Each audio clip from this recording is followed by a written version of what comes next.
Era demasiado bello para ser verdad. Cuando Felipe Calderón envió su reforma laboral, pareció que finalmente iba a honrar a los padres fundadores panistas porque incluyó todo un capítulo sobre democracia y transparencia sindicales, lo cual pues es uno de los grandes pendientes de este país. Ahí no ha entrado la alternancia. Nuestro colega Leonardo Curcio hoy escribió un texto muy afilado sobre el tema, diciendo que es un remanente de los soviets. Pero resulta que al final, cuando llega al Pleno, pues ya llega rasurada y el PRI, el PAN, el Verde Ecologista y el PANAL del sindicato de profesores, ya le habían quitado esa parte, entre otras, pero esa es la más sustanciosa. Me detengo un poco en la forma como le quitaron esa parte, porque es importante. Resulta que en comisiones estaba un empate, y si hubiera habido un empate, entonces se hubiera tenido que ir al Pleno y por tanto ellos hubieran tenido que discutir el asunto y el PAN se hubiera visto tal vez forzado a ponerle alguna condición al PRI y le hubiera sacado alguna concesión en ese tema.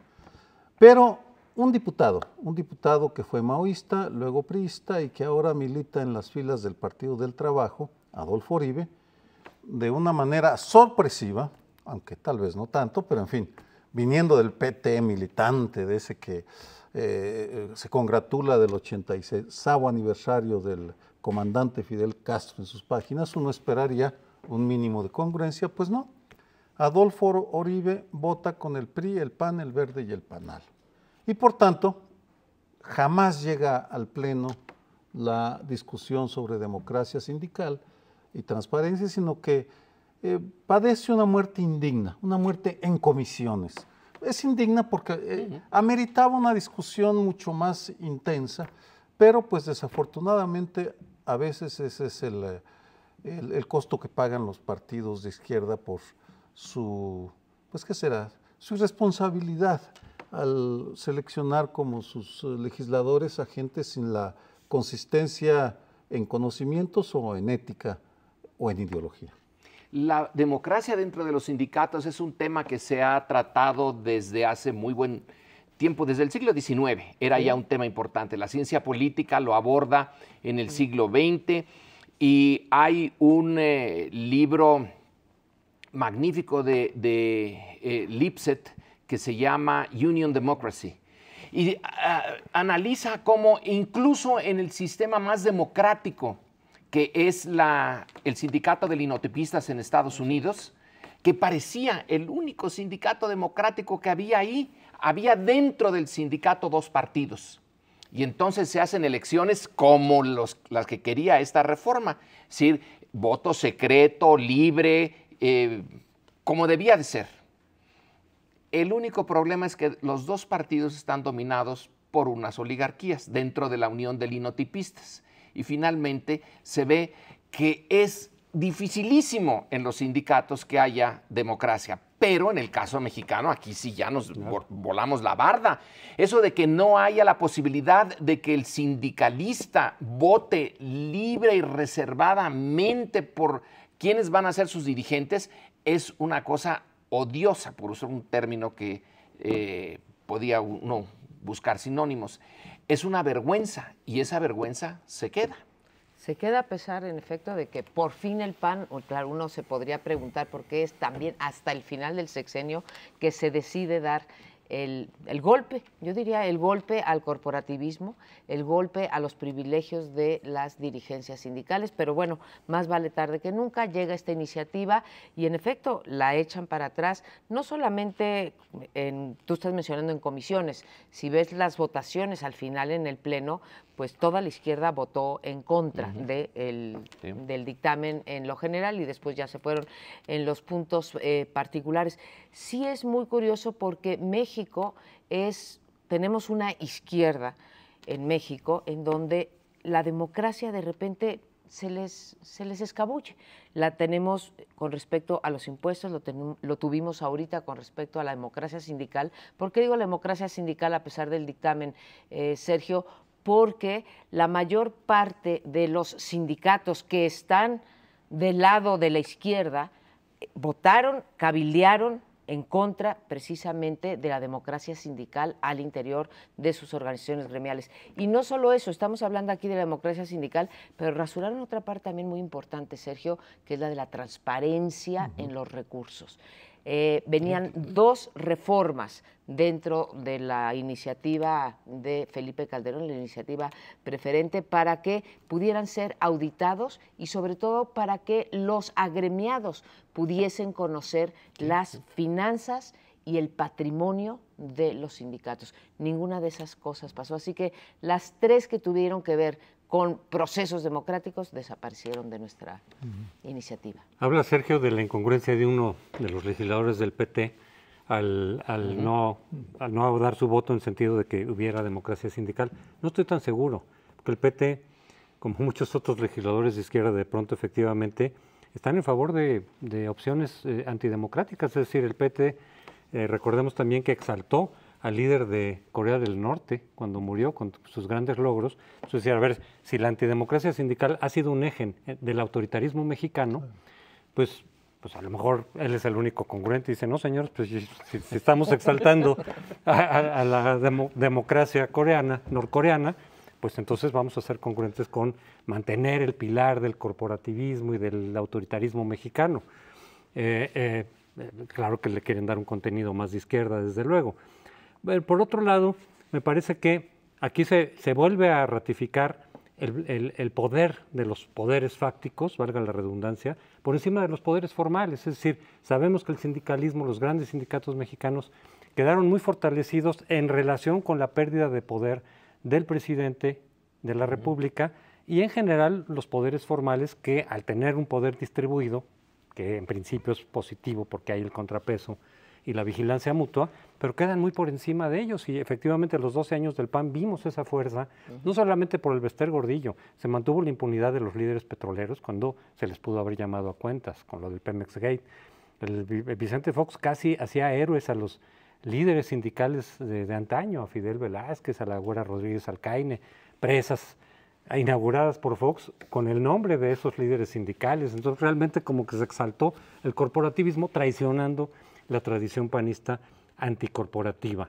Y ahora sale, bueno, pues dice Amparo, qué bueno que haya salido esto, pero por lo mismo no extraña que no haya habido el compromiso del PAN más a fondo de decir, a ver, no señores, esto es una cuestión prioritaria. Lo otro también tiene su racionalidad desde la perspectiva de panistas y priistas y muchos otros, pero esto es fundamental y si esto no pasa, pues entonces, claro que lo que se dice para argumentar que no haya esta modificación en las leyes en cuestiones internas es la autonomía sindical, que es absurdo.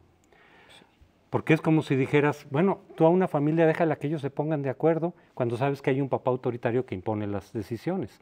Aquí no son los obreros los que toman las decisiones. No. Cuando dices, dejen que ellos tomen las decisiones, pues precisamente de lo que se trata es que desde la ley y desde el Estado se permita tomar decisiones reales a los obreros y no que se les impongan desde la cúpula sindical, con lo cual realmente estás afectando la autonomía de los obreros. Entonces, la argumentación para decir, no señores, los sindicatos son autónomos, es como decía yo, si en una familia permitieras tú, por respetar la autonomía de esta organización, pues que el padre abusara, que el padre les pegue a su esposa y a sus hijos y que el Estado no intervenga, porque dices, no, esto es un ente autónomo y deja que ellos tomen sus decisiones y a final de cuentas quien las toma es un personaje autoritario o en este caso es la cúpula sindical.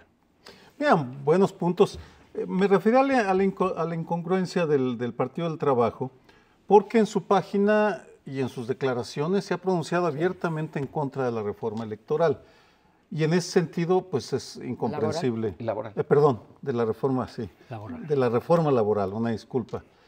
En cuanto al tema de los países comunistas y los sindicatos, es fascinante el tema porque el papel del sindicalismo en la escuela marxista es muy complejo y nunca se llegó a un acuerdo.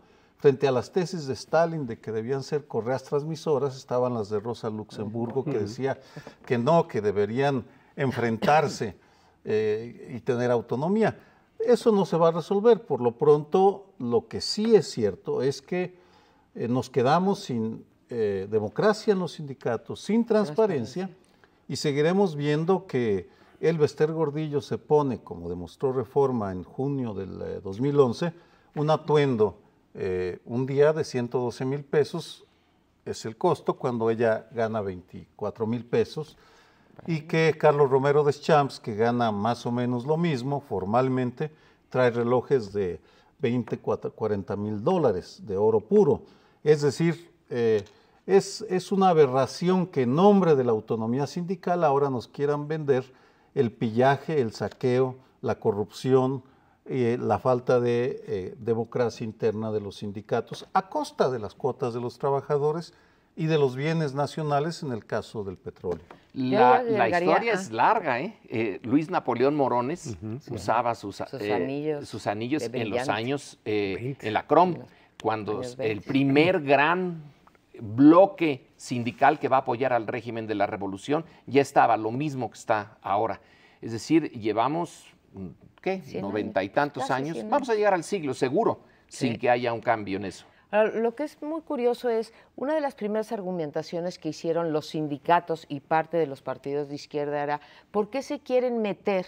Si nosotros queremos transparentar, lo vamos a hacer porque creemos en la transparencia y la democracia, pero no como una imposición, no puede venir desde fuera, no puede venir desde los congresistas.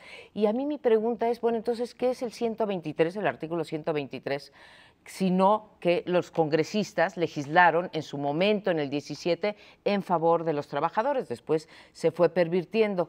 Entonces pasa esto de que cuando no les conviene, los congresistas no se pueden meter en la vida de los sindicatos y en la vida laboral. Cuando sí les conviene, entonces sí que venga papá gobierno y les eche un manto protector.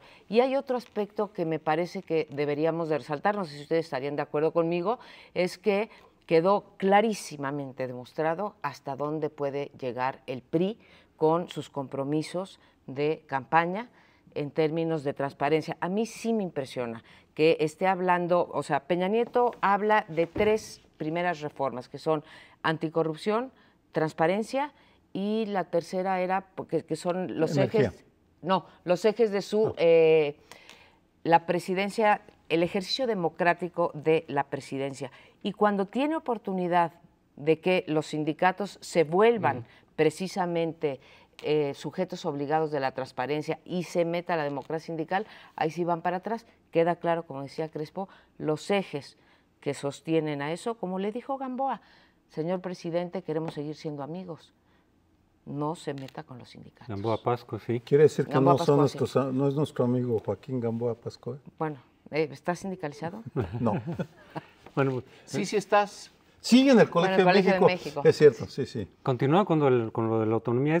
Es que la autonomía efectivamente se puede respetar en diferentes organizaciones, pero como todo tiene límites, los límites son los derechos políticos de los agremiados en este caso, que es lo mismo que los partidos políticos se defendían también de que no hubiera una intromisión, por ejemplo, del Tribunal Electoral para tomar decisiones cuando se afectaban los derechos políticos de los militantes. Reclamando autonomía. Sí, señores, una cosa es la autonomía para ciertas decisiones, pero cuando afectan los derechos políticos tiene que haber intervención del Estado y la ley tiene que garantizar que esos derechos políticos valgan. Aquí se argumenta que no son entidades de interés público, los sindicatos y los partidos sí, y por ese lado quieren seguir guardando la antidemocracia, sí, pero es una forma de darle la vuelta a ese tipo de... Pues desde la óptica de los avances democráticos, definitivamente la reforma laboral es un desastre, es la región más deprimente. Regresamos, y no la más transparente, regresamos en unos segundos. Bueno, y seguimos con el tema de la reforma laboral porque también tiene todo un capítulo económico y social, no nada más de la vida sindical, y aquí podríamos decir, pues, de lo perdido lo que aparezca. Pasó una buena parte de los puntos del articulado en donde se cambian las condiciones laborales. Mucho se habló de que era importante cambiar la ley laboral porque estamos en uno de los últimos lugares en materia de facilidad para contratar y para despedir trabajadores, en uno de los últimos lugares también en términos de productividad laboral y que esto había que cambiarlo, y buena parte de la exposición de motivos de la reforma laboral tiene que ver con estos temas. Aquí hubo temas muy polémicos como la famosa subcontratación, que hay que decirlo, no se buscaba legalizar así nada más, sino que se buscaba más bien proteger que a esas subcontrataciones también esos trabajadores pudieran tener los derechos laborales que tienen los trabajadores de las grandes empresas. Hay otros capítulos importantes que pasaron, como por ejemplo que no fuera en automático ir subiendo en el escalafón únicamente por la antigüedad, sino ligarlo a el tipo de trabajador, los que se han capacitado más, los que se empeñan más, los que trabajan mejor, y entonces se ligó ligeramente, se ligó la productividad con la posibilidad de ir ascendiendo en el escalafón. En efecto, se metieron los contratos a prueba, los contratos de capacitación, se modificaron un poco en beneficio de los trabajadores en todos los casos, y hay unas partes buenas del mundo laboral en contra de la discriminación, ya sea por sexo, por preferencia sexual, por género, para trabajo infantil, etcétera. Hay un conjunto de cosas buenas. La pregunta, creo yo, central en esto es si es cierto y le podemos pedir a esta reforma laboral que se van a crear ahora sí 400,000 empleos gracias a los cambios en la reforma laboral. Yo creo que ahí tenemos una gran interrogante de si esto va a llevar a esa promesa que es la que cubre, digamos, es la razón por la que se da esta reforma laboral en sus aspectos económicos, y ya lo veremos. Lo que sabemos es que hasta el momento tenemos durante los 12 años, son panistas estos 12 años, un déficit de 1 millón de empleos que se tenían que haber creado todos los años y que finalmente pues no se han creado. Si esto va a dar un empujoncito o no, yo no le veo problemas a la parte económica, me parece que es razonable la reforma laboral, y hay que reconocer que la sacaron en tiempo y forma, como dirían ellos, en los 30 días reglamentarios, pero las consecuencias en términos de crecimiento y empleo, pues las veremos todavía porque no hay cifras que nos lo puedan decir, ¿no? Aquí hay un tema de especialistas y yo no me considero, es muy difícil meterse en estas apreciaciones. Está esa declaración hecha por un economista del Tecnológico de Monterrey, donde dice que en general él considera que eso va a deprimir la parte salarial en un 10%. Sí.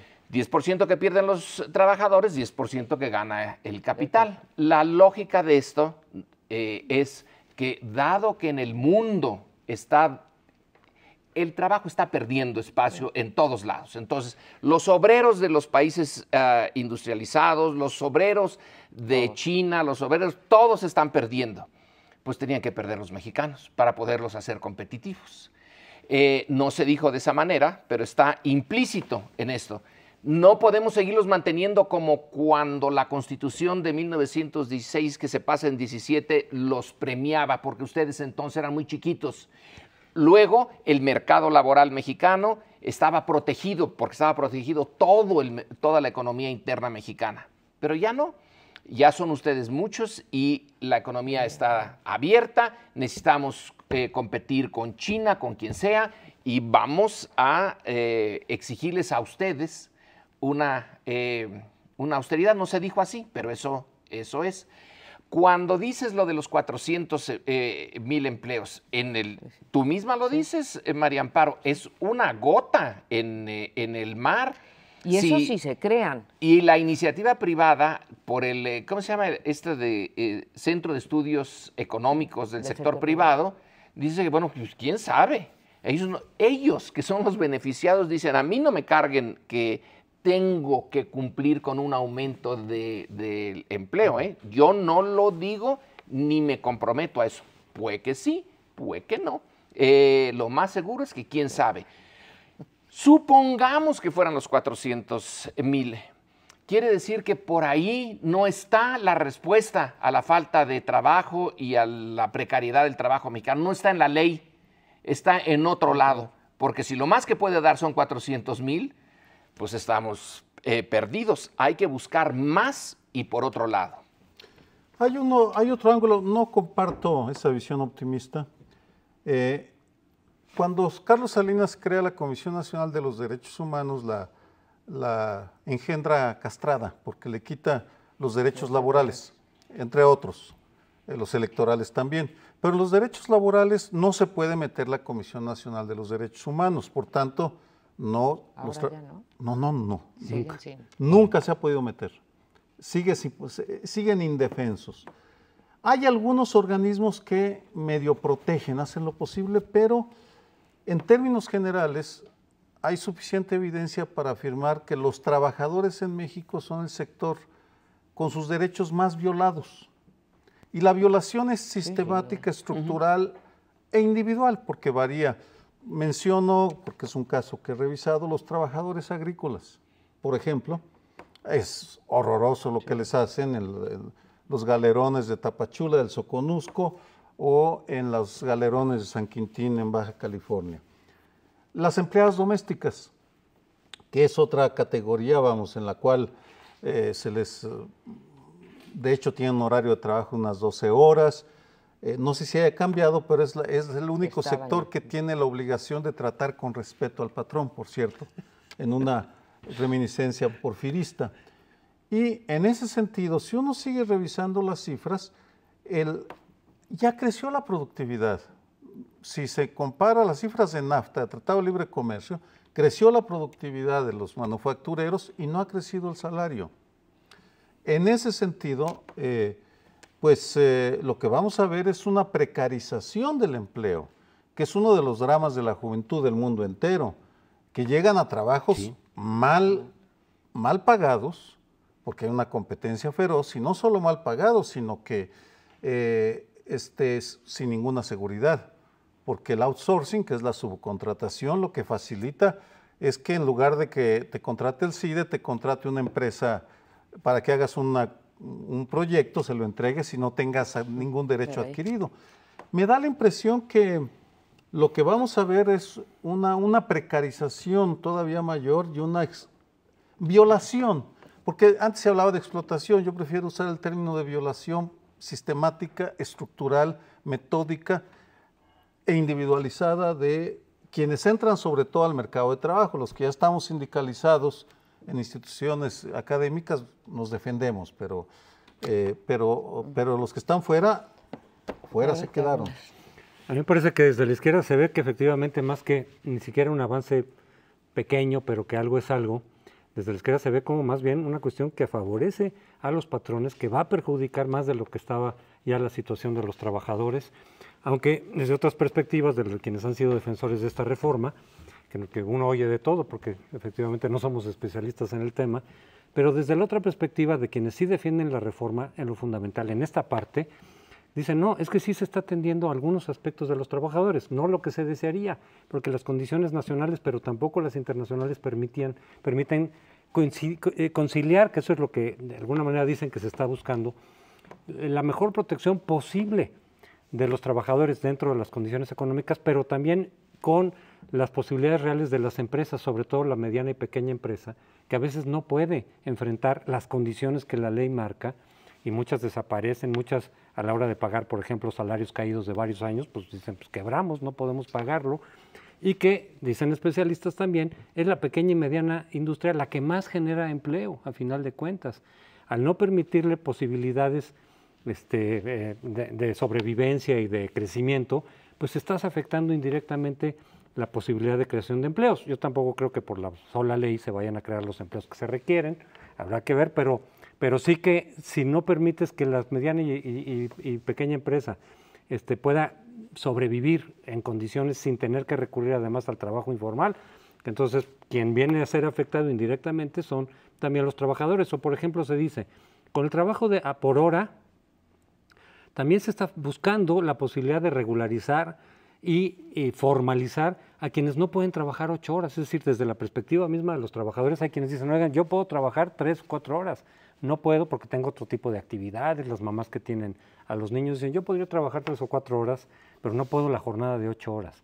Si no se regulariza, pues una de dos, o no trabajan, o trabajan por fuera de la legalidad y sin las condiciones mínimas de ningún tipo de prestación ni nada por el estilo. O sea, de pronto dicen, hay algunos aspectos positivos, aunque desde luego no se tiene todo lo que se desearía al mismo tiempo, y en ese sentido sí ven un avance, quizá no el avance que sería de nueva cuenta el deseable, pero que bajo esa óptica dejar las cosas como estaban, por ejemplo, otros 40 años, que es lo que lleva la última reforma laboral, desde los 70s, dicen, es peor en todos sentidos. Esto, de alguna manera, abre algunos espacios que pueden beneficiar, por un lado, a las empresas, sobre todo pequeñas y medianas, pero por otro lado también a muchos de los trabajadores que se han mantenido o fuera del trabajo o en el espacio informal. Me parece que por lo menos son atendibles estos argumentos y analizables para ver si es cierto o no es cierto. Yo coincido con Crespo. El optimismo, o sea, el optimismo Desbordado. no es mío, el optimismo de los 400,000 empleos que se generarían por esta reforma es una declaración de parte de las autoridades de trabajo. Ellos dicen que va a pasar tal cosa, ¿sí? No es mío ese optimismo. Pero sí creo, Sergio, que cada uno de los aspectos que ha mencionado Crespo tiene mucha razón. No solamente hay muchos estudiantes estudiantes o que acaban de entrar al mercado de trabajo, jóvenes que acaban de entrar al mercado de trabajo, que se van a beneficiar de los contratos de protección, de los contratos de capacitación y de los contratos temporales y de los contratos a prueba, que son 3 tipos distintos de contratos, y que van a ser beneficiarios de las, no son prebendas, de las beneficios que vienen del trabajo formal. Entonces, lo que no veo en la reforma laboral, en esta parte que se pasó, no veo aspectos negativos que vayan, como dijo Hernández Juárez en un momento dado, ahora se va a pagar 7 pesos la hora del trabajo, es un mito, o que vaya a bajar 10% los salarios. Creo que sí hay que reconocer que, si bien no va a ser la panacea, hay cosas que van a mejorar en términos de los propios trabajadores. Que conste que no, lo de decir no van a bajar 10% los salarios. El conjunto que ya es pequeño comparado con lo que era antes, de lo que recibe el trabajo, en conjunto, va a disminuir. Puede disminuir hasta 10%. Nadie ha dicho siquiera que haya aumentado. Sí, no. Eso, y en eso es estoy absolutamente de acuerdo. Aumentar pero el luego lo ingreso de los seguimos trabajadores. discutiendo, Lorenzo, porque ya se nos acabó el tiempo, hasta nos pasamos un ratito. Quédese con nosotros. Y en la gira de Felipe Calderón en Estados Unidos, pues llegó también a Naciones Unidas y ahí planteó varios aspectos de lo que ha sido su gobierno, pero llamó la atención, por ser el tema central de este gobierno, el de la política de seguridad pública, el combate al crimen organizado y al narcotráfico en particular. Y ahí causó extrañeza a muchos observadores que Felipe Calderón haya reconocido de alguna manera lo que negó durante estos 6 años, que el esquema de prohibición en lo fundamental no es el adecuado, que lleva mucho tiempo operando y que pues más bien se ve que el problema no se resuelve por ningún lado y que por el contrario puede ser contraproducente. Eso lo han venido diciendo varios expresidentes latinoamericanos, como Fernando Enrique Cardoso, como César Gaviria, sí, Ernesto Zedillo y el propio Vicente Fox, que también combatió frontalmente a los cárteles del narco, y después pues es como un reconocimiento de decir, oigan, pues nosotros que los combatimos frontalmente, luego vimos que no se lograba nada y que por el contrario puede ser hasta peor. Pareciera que Calderón se está enfilando también hacia esa línea, porque dijo, señores, si los problemas son tan grandes de consumo, de las utilidades que genera el mercado negro de las drogas, que permite que los cárteles corrompan a las policías, sobre todo en países con una gran debilidad institucional como México, que compren a las penitenciarías, en fin, pues el problema hay que explorar por otro lado, por ejemplo, en flexibilizar las condiciones de mercado, es decir, regularizar, permitir mayor apertura, en el caso de algunas drogas, supongo, que reduzca esas ganancias exorbitantes para los cárteles. Bueno, al plantearlo y dando las razones, Calderón, para que se explorara por lo menos otro modelo, el modelo ya no prohibicionista, sino más flexible, a mí me parece que estuvo dando la razón a quienes desde el inicio de su estrategia criticaron la propia estrategia, porque estuvo diciendo todas las condiciones por las cuales esto no está funcionando, que es la que muchos de los críticos dijeron que señalaban como condiciones por las cuales esto no iba a funcionar y que por el contrario, al término del sexenio, estaríamos viendo lo que estamos viendo, es decir, que casi fue contraproducente la estrategia, porque no se logró control territorial por parte del Estado, sino que se perdió en muchos sentidos. No se logró disminuir la criminalidad y la violencia, sino que se incrementó, y ni siquiera se logró reducir el consumo, que era uno de los objetivos originales de esta estrategia, sino que el consumo mismo, ya no digamos en Estados Unidos, sino incluso en México, ha crecido. De tal manera que a mí me parece que implícitamente Felipe Calderón está reconociendo el fracaso de su estrategia. Obviamente no lo dijo así, dijo que él tenía un imperativo moral para actuar como actuó, pero con los argumentos que presentó ante Naciones Unidas, para mí es una especie de reconocimiento implícito pues, de que su estrategia no funcionó. En el mundo de la ciencia, incluso en el de la nuestra, el de las ciencias sociales, sí es permitido el ensayo y el error. Tienes un problema, intentas atacarlo por aquí, pues no te sale, bueno, pues lo atacas, admites tu error. Nada más que esto es a lo bestia, porque es el error que sí se tiene que pagar en violencia y en vidas humanas contantes y sonantes. Y después de 6 años decir, ay, a lo mejor me equivoqué, eso es en el mejor de los casos, bueno, ya no quiero decir la palabra porque en la televisión a lo mejor no suena bien, pero una irresponsabilidad enorme. Y sí, yo también lo noté cuando examiné muy por encima. Fue tanta mi irritación que francamente ya no me pude meter en eso. La prensa de hoy trae una serie de datos. ¿Cuáles? Bueno, uno de los periódicos nacionales, el número de carteles que hay hoy. Sacado es un estudio de un norteamericano, Betel. Resulta que son más los carteles de hoy que los del inicio, y además hay esa categoría de como grupos, ya no grandes carteles, sino 60 y tantos que están operando en zonas muy pequeñitas. La idea era de darle a los grandes para irlos desbaratando. Pues le dieron a los grandes, lo otro no desapareció, sino que se transformó y es un mundo ahora más numeroso, más peligroso, no lo sé. Pero son 6 años el número exacto de muertos no lo tenemos. Por eso, entre otras cosas, es que en el monumento que van a poner para lo de la guerra del narcotráfico, decidieron no poner el nombre de las víctimas, porque ni las conocemos. Yo estoy todavía... ¿Voy?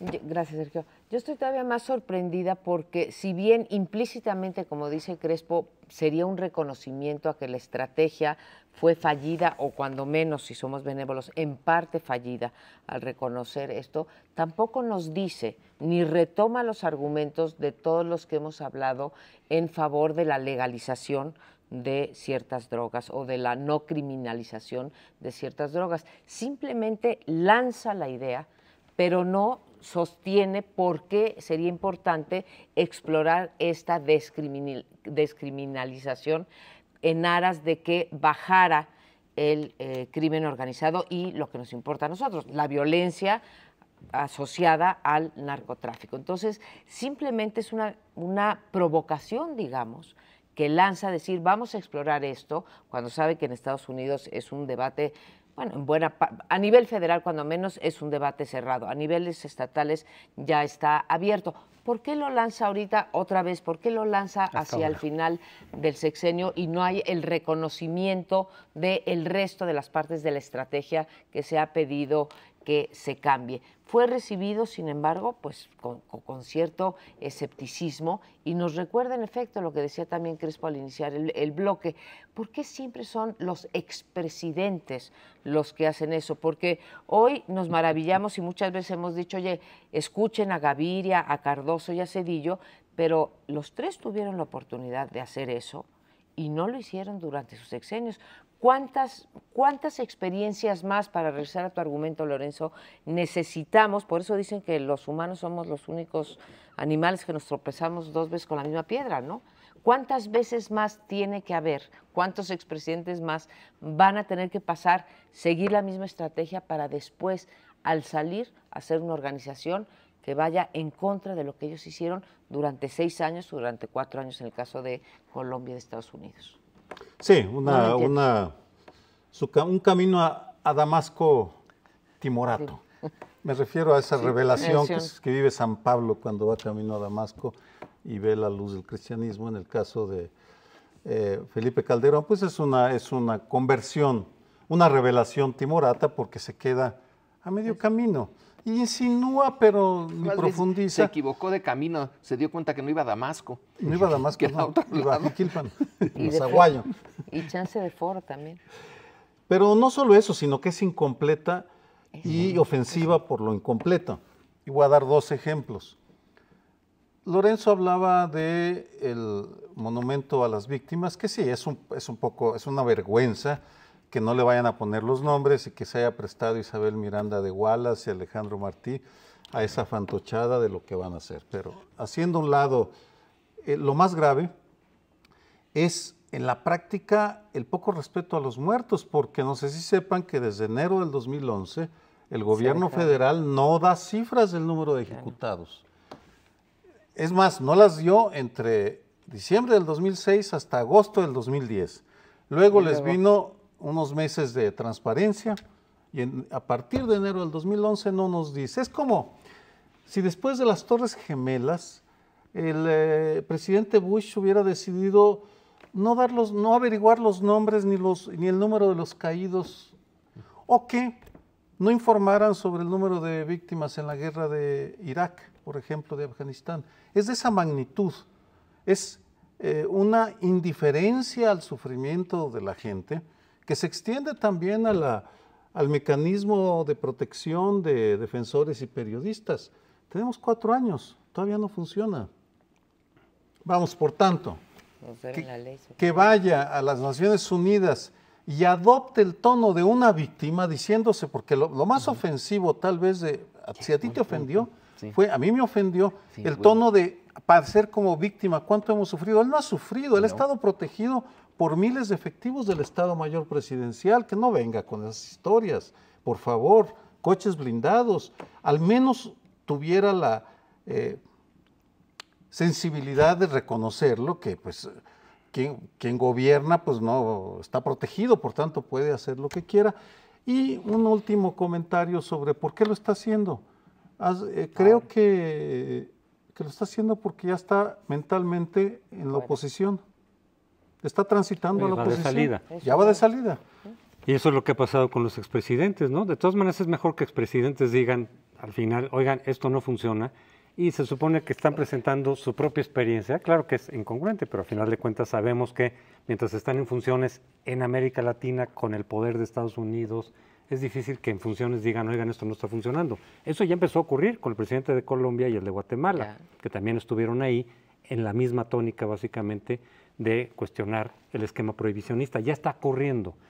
Y ojalá que Peña Nieto no se esperara hasta que termine a 6 años para empezar a decir, oigan, pues a mí tampoco me funcionó, sino que desde ahora ya retome las experiencias, esta misma experiencia de Calderón, y la conclusión de Calderón en el sentido de decir, oigan, pues parece que esto no está funcionando bajo el paradigma fundamental de la prohibición, para que haya un viraje importante, pero de todas maneras es mejor que se esté diciendo para que eventualmente a nivel hemisférico, por ejemplo, sí se tomen ya pues, medidas de otro tipo, porque lo contrario esto no lleva a nada. Pero de todas maneras a mí la preocupación hacia futuro es esa, ¿no? Efectivamente llegan los presidentes, dicen nada de legalización ni de buscar otras alternativas, esta es la única, hay que combatir por este lado. Peña Nieto no hemos visto qué diferencias puede haber en el cambio de estrategia, pero si continúa por esta y por lo tanto los resultados serán parecidos, la tendencia es impresionante. De Fox para acá fueron 9,000 muertos que terminó el sexenio de Fox a, digamos, 60,000, aunque pueden ser más. Bueno, esa tendencia que arroja hasta dentro de 6 años, 400,000. Esa tendencia arroja 400,000 muertos que tendríamos en el siguiente sexenio, pero Peña Nieto ya dijo que iba a seguir por la misma. Por eso, esa es la preocupación. El general Naranjo tiene unas declaraciones que ya no nos da tiempo, pero no habló Peña Nieto. Por él habló no su espíritu, sino el general colombiano Naranjo. Pero eso hablaremos en otra ocasión. Regresamos enseguida. En este último bloque vamos a dar un salto no muy grande al mundo externo, pero inmediatamente está el Río Bravo al otro ladito. Lo que está pasando en los Estados Unidos es una elección muy competida. Esta sí tiene un carácter de competitividad enorme. Bueno, la nuestra también lo tuvo. Ahora, ¿qué se está jugando en esta elección? Bueno, digamos, estudios al respecto y las opiniones son muchas, pero se concentran en dos, en el juego entre un partido republicano que no encuentra su discurso adecuado y que por una falla en una reunión pequeña le sacaron un video a Mitt Romney, su candidato, en donde intenta decir abiertamente a un grupo de apoyo que le va a apoyar con dinero, y bueno, los dos candidatos están siendo apoyados con mucho dinero por gentes de mucho dinero, pero en este caso Romney dice, miren, vamos a descontar al 47% de los norteamericanos, porque esos están muy dependientes del gobierno, van a votar por Obama. Son la gente que no tiene la capacidad de enfrentarse al mundo por sí mismos. 47%, es decir, casi la mitad de los norteamericanos, Romney los dio para el otro lado, porque no merecen realmente estar en el lado de Romney los republicanos, los norteamericanos que sí hacen las cosas como Dios manda y no necesitan del Estado. Fue un error enorme, no pensó que eso fuera a salir, pero ya salió. Y entonces en esta última etapa de la campaña tenemos a un Obama que no ha podido resolver el problema de la economía y no ha podido resolver el problema del desempleo, pero lo paró, ya no va para abajo, ya está hacia arriba y un poquito, pero va en sentido positivo. Y un partido republicano que se ha hecho cada vez más a la derecha. ¿Qué nos espera en caso de que gane uno o gane el otro a los mexicanos? A ver, ese es un posible tema para cerrar esta mesa. Bueno, yo tengo dos enfoques, una reflexión que nos atañe. El primero, de pasada, la competencia entre las esposas de los candidatos es fascinante. Fueron dos grandes discursos, el de las esposas de Romney y de Obama. En opinión de la mayoría de los observadores, Michelle Obama ganó. Pero, ¿cómo pesa el género, el factor de la mujer? Segundo, hablabas del dinero. En Estados Unidos la Suprema Corte decidió quitarse de simulaciones y dijo, no hay límites. Puede meterle todo mundo el dinero que quiera, y los analistas pensaban que eso significaba que iría a favor de los conservadores, porque los millonarios estadounidenses pues, tienden a ser conservadores. Lo que estamos viendo con la elección de Estados Unidos son dos cosas. La primera, que Obama ha tenido también el respaldo no solo de ciudadanos comunes y corrientes, sino también de un buen número de millonarios. Soros anunció que va a dar $1 millón, además de la comunidad de Hollywood, en fin. En todo caso, a estas alturas se habla de miles de millones de dólares gastados en esa campaña, lo cual es una barbaridad. Vamos a esperar a saber cuánto se gastó, pero en todo caso, es un recordatorio de la importancia de otros factores, y en este caso, de los candidatos. Obama es un muy buen candidato, pese a que no haya cumplido con lo que prometió, y Romney es un mal candidato, porque es un millonario que no quiere rendir cuentas y entonces no conecta con la gente. De ser cierto los pronósticos, va a refrendar Obama, vamos, las encuestas de opinión al día de hoy. Sí. Pero el próximo miércoles lo veremos. A quienes les guste la política va a haber un debate, el primer debate entre Romney y Obama, será en inglés, supongo que algunas de las cadenas pondrán subtítulos en español. Vale la pena, es un espectáculo de uno contra uno, con reglas no tan rígidas como en México, sino más libres, y por tanto es un buen espectáculo. Una presión, los únicos límites que tienen en el caso de las elecciones es cuánto puede dar cada persona. individuo o cada empresa Claro. o cada asociación, los llaman los PACs, ¿no? También los Political Action Committees. Ahí están los límites, pero en efecto, como tú dices, nada que hay el tope de campaña como aquí de 630 millones de pesos que nadie cumplió. 330, Sí. ¿no? Perdóname. 330. 600, bueno, sí, los que sean. 300. 360 mil, vaya, esos, los que hayan sido, pero vaya, tenemos un tope y en Estados Unidos no hay este tope. El problema sí es, y creo que se va a reflejar muy bien en el debate que nos invitas a todos a ver, a nuestros televidentes y a nosotros mismos, que los republicanos no han encontrado su discurso.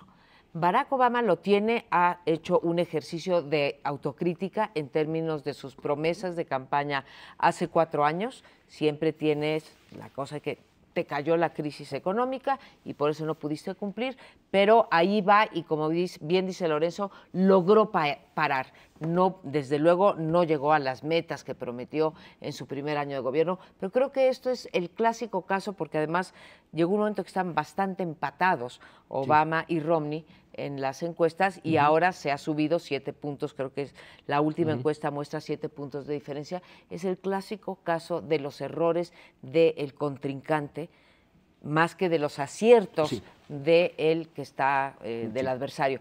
Tenemos, tú mencionabas alguno, pero también está el discurso de las mujeres con respecto al aborto que hizo Romney, que le costó en voto femenino muchísimo. Lo hizo en realidad su vicepresidente, ¿sí? No lo hizo Romney. Haber escogido como su compañero de boleta al vicepresidente que escogió y después no lograr la unificación del Partido Republicano y desde luego no lograr unificarlo en torno a un proyecto que dé esperanzas, como sí lo hicieron otros conservadores que nos podían caer muy mal y no compartíamos nosotros en esta mesa sus proyectos, pero los tenían y los tenían muy claros. Jalaban al elector. Aquí no están jalando al elector. La cuestión del dinero casi siempre es en las elecciones democráticas un factor de distorsión y un problema y un asunto de escándalo. A veces está reglamentado y se le da la vuelta, o no es la reglamentación necesaria y suficiente. También a mí me parece que en la elección que tuvimos aquí presidencial, ese fue el principal problema, el de dinero. Sin embargo, aquí tenemos mucho mayor regulación, como ya se dijo, que en Estados Unidos, en términos de los medios también, de los espacios que puedes comprar para publicidad, que allá también tienen el esquema totalmente abierto y liberal, a diferencia de lo que ocurre en Europa, y entonces se dan vuelo. Pero además tengo entendido, Amparo, no estoy seguro, pero tengo entendido de lo que he leído sobre la elección de allá, que tiene límite en lo que se puede aportar en los PACs, es decir, los que están asociados a la campaña, pero que por fuera no hay límite. Entonces, leía yo el caso de una pareja, una sola pareja que le donó de manera indirecta a partir de anuncios, publicidad, espacios televisivos, etcétera, $35 millones a Romney, $35 millones. Es decir, ahí no hay, la Corte dijo, aquí no hay límite. Hay límite en los que están dentro de la estructura propiamente, más directamente vinculada con el partido, pero por fuera ni siquiera hay ese límite. Y claro, legalmente entonces ahí no hay ningún cuestionamiento, como sí lo puede haber aquí eventualmente, pero la legitimidad de las elecciones se pone en entredicho en esos casos, pero en realidad sí ha sido la democracia norteamericana, sobre todo la norteamericana. Desde el principio, Desde el ¿verdad? principio. Ahora, José Antonio, si fuera nada más esto del dinero y que los republicanos son los conservadores son los que donan o los grandes empresarios a los republicanos, ganarían siempre los republicanos. Y Sí, si hacemos una es que historia, no son vemos determinantes. que pues, la mitad del tiempo han grandes estado los donadores demócratas, también los demócratas, pero tienen- el punto que está, uno de los puntos centrales es el papel del Estado. Ahí está entre ese tema Romney y Obama, es que se está discutiendo algo que nos interesa a nosotros como mexicanos. ¿Cuál es el papel del Estado? ¿Cuál es su responsabilidad frente a grandes problemas sociales? Por ejemplo, el desempleo. Por ejemplo, el papel de las mujeres y lo del aborto. En política exterior, ni qué decir. Obama está señalando, vámonos con mucho cuidado en nuestras intervenciones. Y Romney, de una manera impresionantemente amateur, dijo que en relación al Medio Oriente, que él iría, después del asesinato del embajador ¿Libio? Norteamericano en Libia, que él iría ahí a poner orden. ¿Está consciente de lo que estaba diciendo? Creo que no. Pero bueno, nosotros sí estamos conscientes del tiempo y en esta situación tenemos que despedirnos. Recuerde del debate en Estados Unidos. Ese debate hay que verlo por nosotros mismos. Y recordemos que los latinos ya tomaron partido en Estados Unidos. La comunidad latina está ya con Obama. Pero coman muchas verduras y lávense las manos antes. Faltó eso. Sí. Permiso a la Secretaría de Gobernación. Permiso, 839. Nos vemos la semana entrante.